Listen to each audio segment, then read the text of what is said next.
Наш СТ-мелиоратор собрал деньги для плана межевания. В 2016 году мы собрали деньги и сделали план межевания наших участков.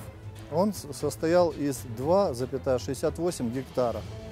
Этот план межевания уже существует много лет, получается, и никак исполком его не может принять. Своими руками создали цветущий рай. Не можем ее получить частную собственность. Я живу здесь с семьей, мне больше жить негде.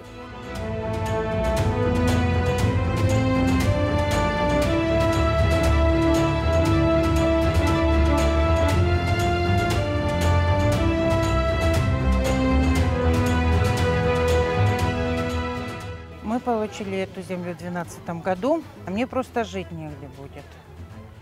У меня квартира и дом остались в Луганске. Так как я предатель Родины, как мне говорят мои знакомые с Украины, то, что я приняла гражданство России и осталась в Крыму, фактически половину перестали с нами общаться. И если у нас вдруг заберут эту землю, что мне делать, куда мне идти? Мы купили в 2017 году дом, на нас наложила арест прокуратура. Я одна воспитываю 4 детей, мама-одиночка получается. Мы столкнулись с такой проблемой, мы не можем оформить участок в собственность.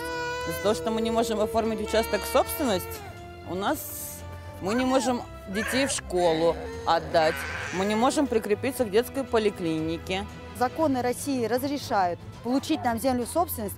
На местном уровне эти законы тут же перекрываются. Межевание сделали 2016 года, одобрили. Тут же администрация его отменяет.